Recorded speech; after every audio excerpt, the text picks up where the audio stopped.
விடுதலை சிறுத்தைகள் கட்சியின் சார்பில் ஏழை எளிய மக்களுக்கு, குடிசை வாழ் மக்களுக்கு, தினக்கூலி வேலை செய்யும் மக்களுக்கு, வாழ்விடமே இல்லாத மக்களுக்கு, சொந்த வீடு இல்லாத மக்களுக்கு கடந்த 10 ஆண்டுகளாக விண்ணப்பம் கொடுத்து வருகின்றோம். கலெக்டர் சமீரான் அவர்கள் இருந்த போது 2022 அவர் ஒரு ஆர்டர் போட்டு நாங்கள் கொடுத்த விண்ணப்பங்கள் மீது விசாரணை செய்து தகுதியான நபர்களுக்கு பட்டா வழங்கப்பட வேண்டும் என்று அவர் ஒரு விசாரணை அறிக்கை கொடுத்திருக்கின்றார். அந்த விசாரணை அறிக்கை 2022, 2023, இப்ப 2024 நடக்குது.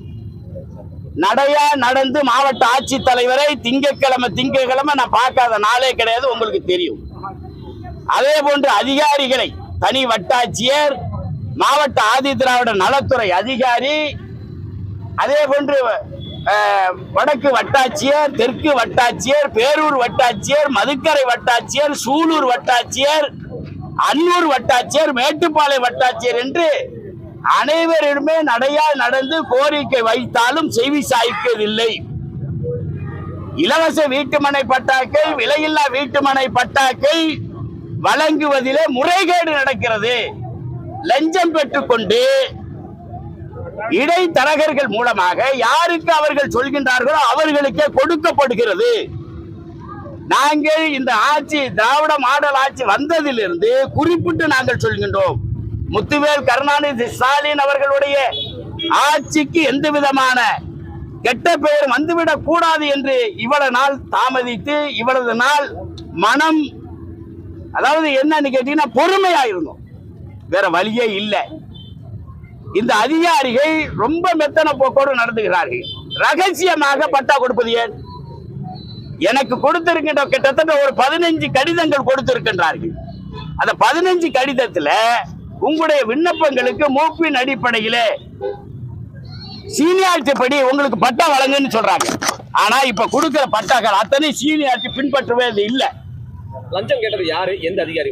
எல்லா அதிகாரியும் அங்க பட்டா யாரு கொடுக்குறாங்களோ மதுக்கரை வட்டாட்சியர் அலுவலகத்துக்கு போற அத்தனை பேருமே ஆதிராவிட நலத்துறை மாவட்ட அலுவலகத்துல எல்லாம் நடக்குது. எவ்வளவு அவங்க 50,000 1 லட்சம் வாங்கிட்டு தான் இருக்காங்க. இது எப்படி தினக்கூலிக்கு வீட்டு வேலைக்கு போகக்கூடியவங்க, அன்றாட கட்சியா இருக்கக்கூடியவங்க எப்படி கொடுப்பாங்க? குறிச்சியில பட்டா கேட்டு அதற்கு எழுத்து மூலம் பதிலும் வந்தது.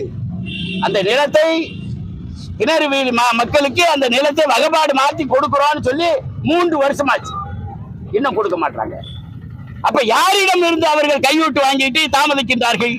எனவேதான் நான் அறிவித்திருந்தேன், இந்த போராட்டம் 15 நாளைக்கு முன்னாடியே நடத்துவதாக இருந்தது.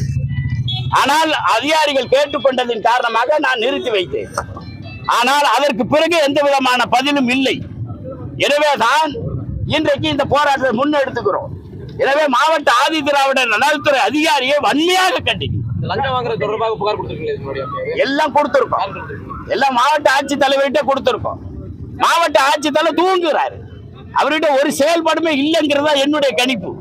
அவர் என்ன செய்கிறாரு, ஏது செய்யறாருங்கிறது தெரிய மாட்டேன்.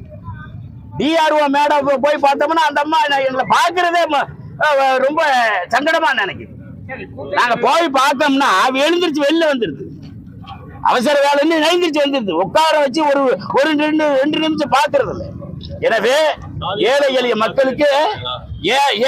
மக்களுக்கு, பாமர மக்களுக்கு, குடிசை இல்லாத சொந்த வீடு இல்லாத மக்களுக்கு உடனடியாக பட்டாக்கள் வழங்க வேண்டும் என்பதற்காகத்தான் இன்றைக்கு நான் கோமணத்தை கட்டி திருவோடு ஏந்தி போராட்டம் நடத்துகிறேன். இந்த போராட்டத்தின் வாயிலாக தமிழ்நாடு அரசு